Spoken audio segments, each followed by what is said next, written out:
অমিত আর সরিতা বিয়ের পর প্রথমবার সরিতার গ্রাম ধৌলপুর গ্রামে যাচ্ছিল। অমিতের কাজ বিদেশে হওয়ার কারণে ওদের দুজনের এখানে আর আসা হয় না। সেই জন্য সরিতা নিজের বিয়ের 15 বছর পরে ট্রেনে বসে নিজের গ্রামে যাচ্ছিল। সরিতার মেয়ে রশনিও ওদের সঙ্গে প্রথমবার নিজের দিদার বাড়িতে যাচ্ছিল। আজ এত বছর পর গ্রামে যাচ্ছি। জানি না ওখানে কত কিছু বদলে গেছে। ওখানে সবাই আমাদেরকে দেখে সারপ্রাইজ হয়ে যাবে। বিয়ের পর আমরা কখনো গ্রামে আসার সুযোগ পাইনি। ভালো করেছো তুমি যে কাউকে বলোনি যে আমরা গ্রামে আসছি। অমিত সরিতার ট্রেন কোনো কারণে লেট হয়ে যায় আর ওদের গ্রামে পৌঁছোতে রাত হয়ে যায়।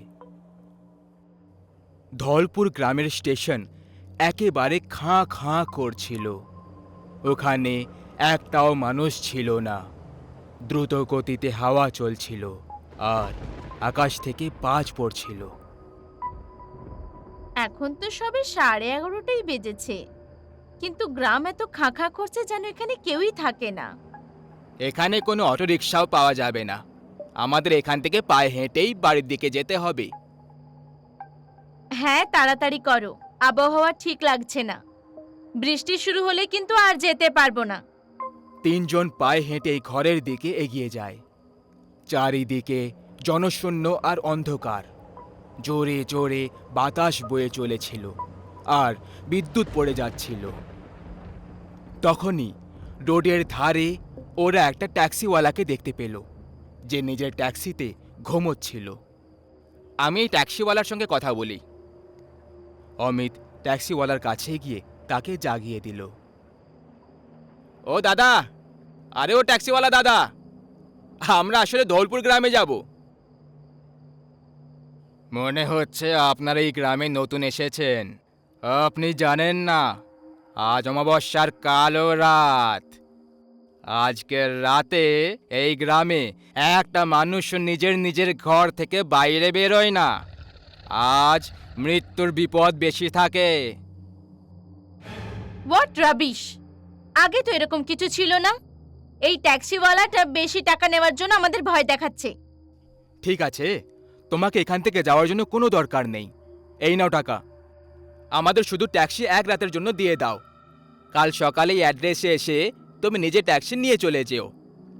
ঠিক আছে, কিন্তু তবুও আমি আপনাকে একটা বিনামূল্যে পরামর্শ দেব। গ্রামের উত্তর দিকে যে কুয়ো রয়েছে তার কাছে যেন ভুলেও কখনো না যান। আর যদি কেউ আপনাকে পেছন থেকে আওয়াজ দেয় তাহলে পেছনে ঘুরে একদম দেখবেন না। অমিত নিজের সব জিনিস ট্যাক্সিতে রেখে দিয়ে নিজে ট্যাক্সি ড্রাইভ করে ঘরের দিকে বেরিয়ে পড়ল।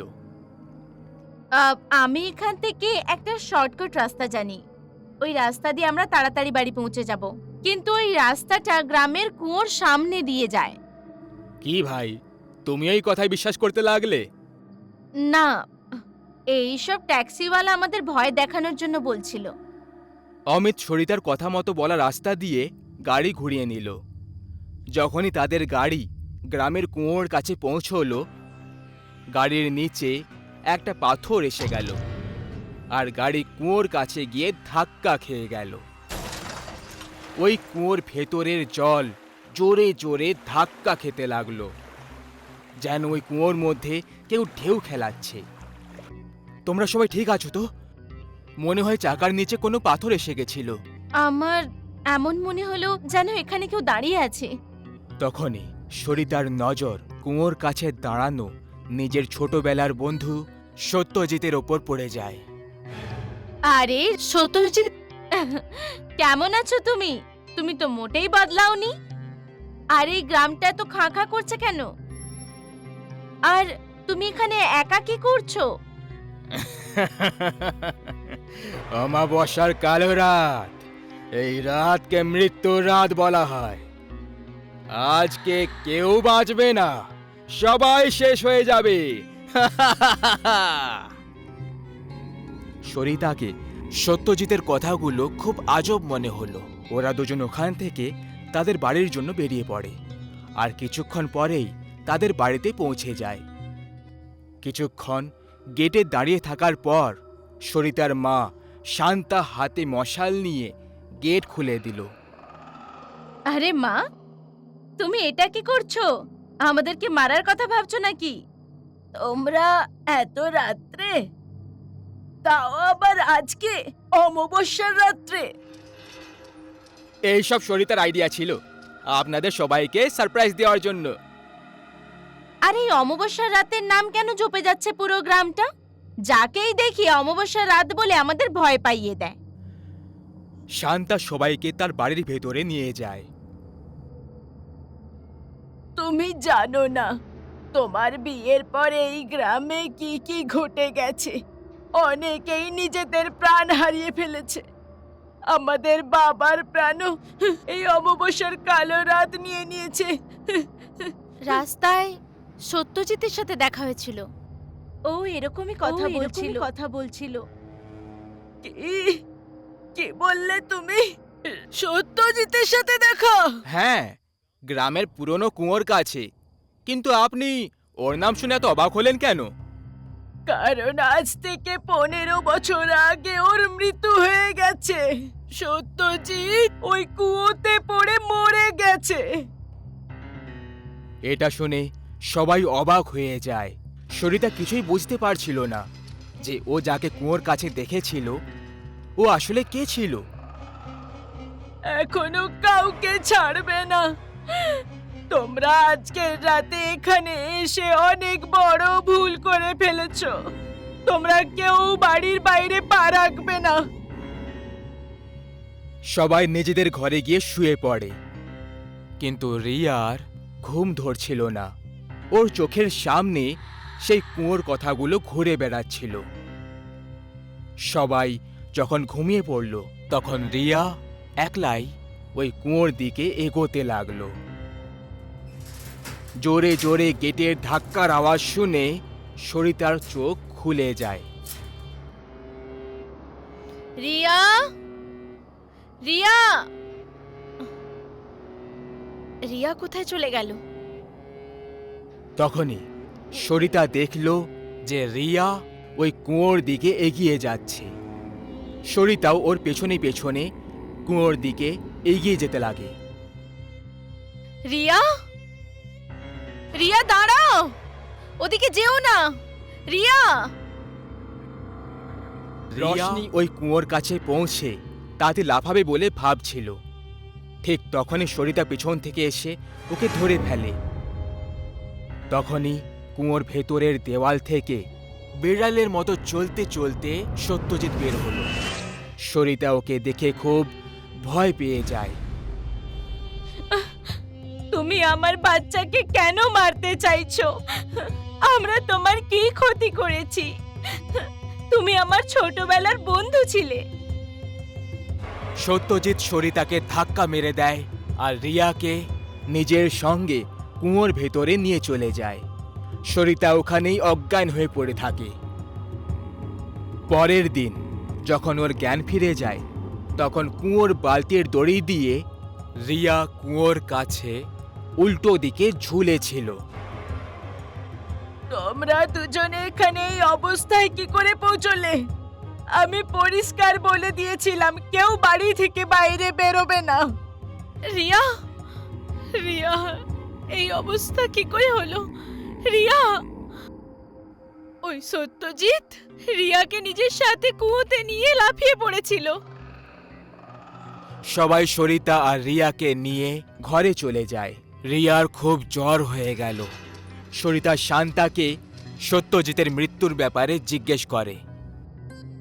এসব কি হচ্ছে? সত্যজিৎ তো আমার কত ভালো বন্ধু ছিল। ও হঠাৎ আমাদের প্রাণের শত্রু কেন হয়ে গেল? ও আমার বাবার প্রাণ কেন নিয়েছিল? সত্যজিৎ ছোটবেলা থেকে তোমাকে খুব ভালোবাসতো। ও সব সময় তোমাকে বিয়ে করতে চেয়েছিল, কিন্তু তোমার বাবা এই বিয়ের বিরুদ্ধে ছিল। ও শহরে গিয়ে তোমার বিয়ে অমিতের সঙ্গে করিয়ে দিল। এই জন্য সত্যজিৎ পাগল হয়ে গেল। আর এক অমাবস্যার রাতে ওই কুয়োতে গিয়ে নিজের প্রাণ দিয়ে দেয়। কি? এই জন্য ও আমার বাবার প্রাণ নিয়ে নিল আর আমাদেরও প্রাণের শত্রু হয়ে দাঁড়িয়েছে। তোমরা সবাই আজকেই এই গ্রাম থেকে দূরে চলে যাও, এখানে তোমাদের প্রাণ বিপদে রয়েছে।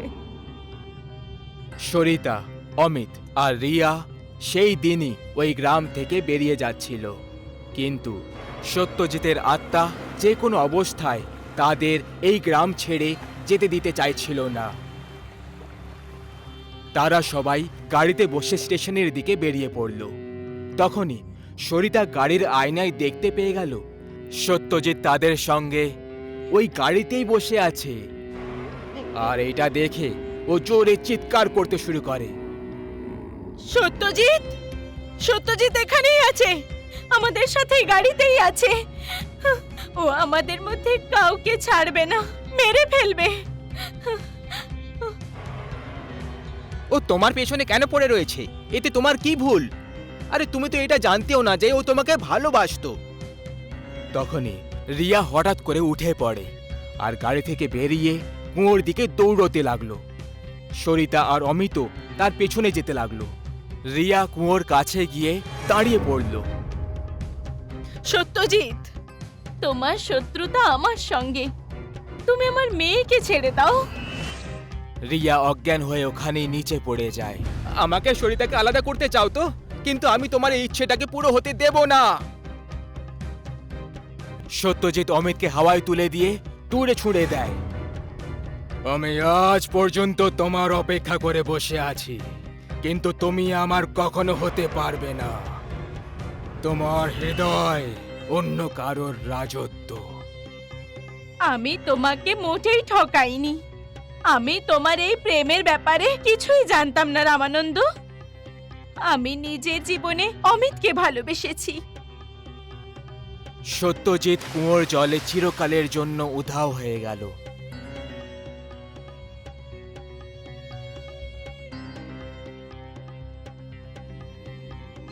সত্যজিৎ ওই গ্রামটা ছেড়ে চিরকালের জন্য ওখান থেকে চলে যায়। অমিত আর সরিতা রিয়াকে নিয়ে ওই গ্রাম থেকে চিরকালের জন্য বেরিয়ে চলে যায়। অর্ধেক রাত, শান্ত প্রহর, নির্জন সন্নাটা আর চাঁদের হালকা হালকা প্রকাশের মাঝখানে শুভজিৎ জমির প্রায় কাজ শেষ করে বাড়ি ফিরছিল। রাস্তা কাঁচা সড়ক দিয়ে হয়ে গিয়ে জঙ্গলের ধার দিয়ে তৈরি করা ছিল। গ্রামবাসীরা প্রায় সময় সন্ধেবেলাতে গ্রামের ভেতরে আর গ্রাম থেকে বাইরে আসতে খুব ভয় পেত। তার সবথেকে বড় কারণ ওই জঙ্গল ছিল। সেই জঙ্গল যেখানে জানা নেই কত আত্মহত্যা করা লোকেদের আত্মাগুলো বন্দী রয়েছে। এখন সেটা কতটা সত্যি আর কতটা মিথ্যে সেটা জানবো এই কাহিনীর মধ্যে। আজ পূর্ণিমার রাত ছিল। শুভজিৎ ওখান থেকে বেরোলো। তখন রাত প্রায় 11:15 বেজেছিল। ক্লান্ত হয়ে পুরো দিন কাজ করার পরে এখন সে খুব তাড়াতাড়ি বাড়ি ফিরছিল। আর ও নিজের সাইকেল নিয়ে নিল আর বেরিয়ে পড়ল নিজের গ্রামের দিকে। গোটা রাস্তায় রাতের নীরবতায় শুধু শুভজিৎ সে সাইকেলেরই আওয়াজ গর্জন করছিল। দূর দূর পর্যন্ত, মানুষ তো দূর, কোনো জন্তু পর্যন্ত নজরে পড়ছিল না। শুভজিৎ কিছুক্ষণের মধ্যেই পৌঁছে গেল ওই জঙ্গলে, যেখানে জানা নেই কত গ্রামবাসীরা আত্মহত্যা করে রেখেছিল। এরকম অবস্থায় আপনি বুঝতেই পারছেন কিরকম পরিবেশ হবে ওই জায়গাটার। রাস্তাটা কি লম্বা! আমার তো প্রাণ বেরিয়ে গেল আস্তে আস্তে। এখন শুধু তাড়াতাড়ি জঙ্গল পার হয়ে যাই, তারপর বাড়ি পৌঁছে আরাম করে শান্তিতে ঘুম পুরো করব। এমনিতেও কাল সকালে তাড়াতাড়ি উঠে আবার ফসলের বিক্রি করতে হবে। এটাই বলতে বলতে শুভজিৎ জঙ্গলের ভেতরে প্রবেশ করে গেল। সাইকেলের গতি দ্রুত করে শুভজিৎ টর্চের সাহায্যে গাছগুলো ক্রস করে যায়। আর তখনই সাইকেলের চাকাটা একেবারে জাম হয়ে যায় আর শুভজিৎ সোজা মুখের উপর ভর করে পড়ে যায়। আরে বাপরে! আরে এটা কি হলো? আরে সাইকেলটা এখনই খারাপ হওয়ার ছিল। শুভজিৎ এখন ওখান থেকে পায়ে হেঁটেই যেতে লাগলো, কারণ এছাড়া ওর কাছে কোনো উপায়ও ছিল না। তখনই এগিয়ে চলা পায়ের সাথে কুকুরের কান্নার জোরে জোরে চিৎকার ও শুনতে পেয়ে গেল। পুরো জঙ্গলের পরিবেশটা একেবারে মারাত্মক হয়ে গেছিল। তখনই হঠাৎ শুভজিতের নজর ওপরে গাছের উপর পড়ে গেল। তখন ওর লোম দাঁড়িয়ে গেল। ও দেখলো একটা লোক গলায় দড়ি লাগিয়ে গাছের ডালে ঝুলছিল। ও এর আগে কিছু বলতে পারতো বা কিছু ভাবতে পারতো, তক্ষুনি সেই ঝুলন্ত লাশটা উধাও হয়ে গেল। শুভজিৎ খুব ভয় পেয়ে গেছিল। ও জঙ্গলের প্রায় অর্ধেক রাস্তায় পৌঁছে গেছিল। আমি শুনেছি গ্রামের কৃষক আর নিজেদের জীবন থেকে ব্যর্থ লোকেরা এই জঙ্গলে এসে আত্মহত্যা করে নেয়, আর তারপর চিরকালের জন্য তাদের আত্মাগুলো এই জঙ্গলে ঘুরে বেড়ায়। আর সূর্য অস্ত যাওয়ার পর এই জঙ্গল দিয়ে যারা যায় তাদেরকে প্রাণে মেরে ফেলে।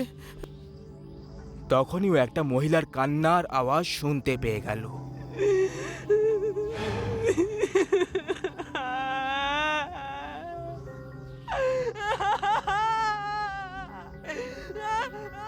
এই আওয়াজটা বারবার শুভজিতের কানে পড়ে যাচ্ছিল।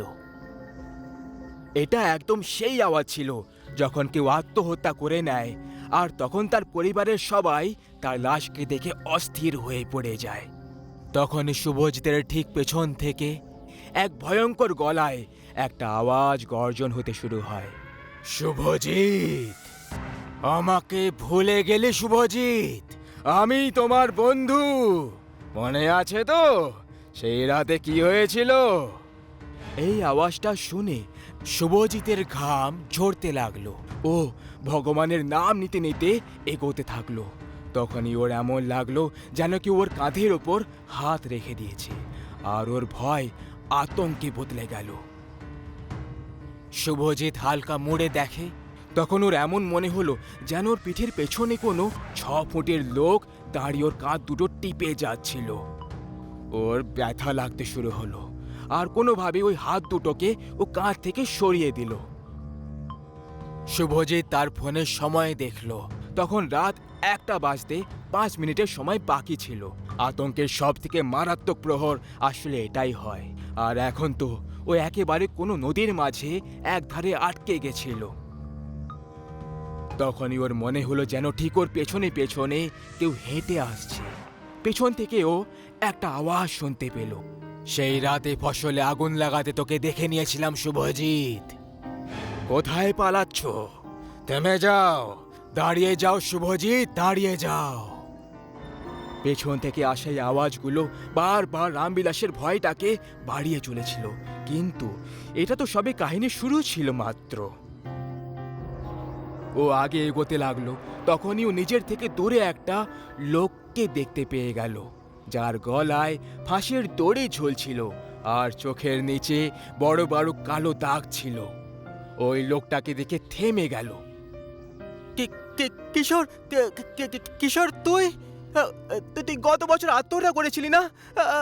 তুই তুই তুই এখনো বেঁচে আছিস? বেঁচে আছিস তুই এখনো? শুভজিৎ এইটুকু বলেই ছিল, তখন সামনে দাঁড়ানো ওই লোকটা গুলির গতিতে যেন সে কোনো বয়ে যাওয়া বাতাসে একদম উধাও হয়ে গেল। ওর বড় বড় চোখ আর ভয়ঙ্কর হাসি শুভজিৎকে এখনো ভয় দেখিয়ে চলেছিল। ও কি কিশোর ছিল? না না না না না, হয়তো আমি কোনো স্বপ্ন দেখছিলাম। ক্লান্তির চোটে পাগল হয়ে গেছিল। যারা মরে যায় তারা ফিরে আসে নাকি? এইটুকু বলে শুভজিৎ আগে এগিয়ে গেল।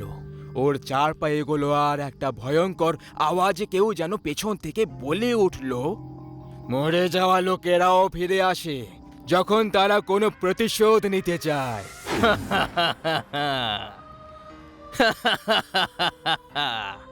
একটা ভয়ঙ্কর ভূতের হাসি পুরো জঙ্গলে বাজতে শুরু করলো। শুভজিৎ আতঙ্কে একেবারে জমে গেল। তখনই হঠাৎ একটা দ্রুত বাতাসের গতি একদম ওর কাছ থেকে পার করে গেল, আর তার ঠিক পরেই ও জঙ্গলের গাছগুলো পেছনে কাউকে দৌড়তে দেখল। রাতের এই ঘন কুয়াশার পরিবেশে ওই একা মানুষটা শুধু ভগবানকেই স্মরণ করতে পারত। তাই ওখান থেকে ও এগিয়ে যেতে থাকলো। রাতের গুপ্ত নীরবতা জঙ্গলের পরিবেশটাকে আরো ভয়ঙ্কর করে দিচ্ছিল। তখনই বিদ্যুৎ গর্জন করতে লাগলো। মনে হচ্ছে খুব জোরে বৃষ্টি হতে চলেছে, তাড়াতাড়ি বেরোতে হবে আমাকে। এই বলে শুভজিৎ তাড়াতাড়ি পালাতে লাগলো। ও দৌড়ছিল আর তখনই বিদ্যুতের চকচকে ওই আলোয় ও সামনে কিশোরকে দেখতে পেল। এইবারে কিশোরের সেই ভয়ঙ্কর চেহারা দেখে শুভজিৎ ঘাবড়ে গেল আর মাটিতে পড়ে গেল। শুভজিৎ জানি না কেন মাটি থেকে উঠতেই পারছিল না। এমন মনে হচ্ছিল যেন মাটির সঙ্গে চিপকে গেছে। তখনই কিশোর আস্তে আস্তে শুভজিতের দিকে এগিয়ে যাচ্ছিল। কিশোরের চোখ সাদা হয়ে গেছিল আর গলায় গভীর আঘাতের চিহ্ন ছিল, যা থেকে এটা পরিষ্কার বোঝা যাচ্ছিল যে কিশোরের মৃত্যু গলায় দড়ি দেওয়ার কারণেই হয়ে গেছে। আমি তোর বন্ধু রে কিশোর। আরে ভাই যেতে দে না কিশোর, আরে আমি যে তোর বন্ধু। শুভজিতের এই কথাগুলো শুনে কিশোরের প্রেত জোরে জোরে হাসতে লাগলো আর বলল, আমাকে আমার পরিবারের থেকে আলাদা করে দিলি, পৃথিবী থেকে আলাদা করে দিলি, আর এখন আমাকে বলছিস যে আমি তোকে ছেড়ে দেব, যেতে দেব এত সহজে? এটা বলেই কিশোরের প্রেতটা শুভজিৎকে হাওয়াতে ছড়িয়ে দিয়ে সোজা বট গাছের সঙ্গে উল্টো দিকে ঝুলিয়ে দিল আর বলল,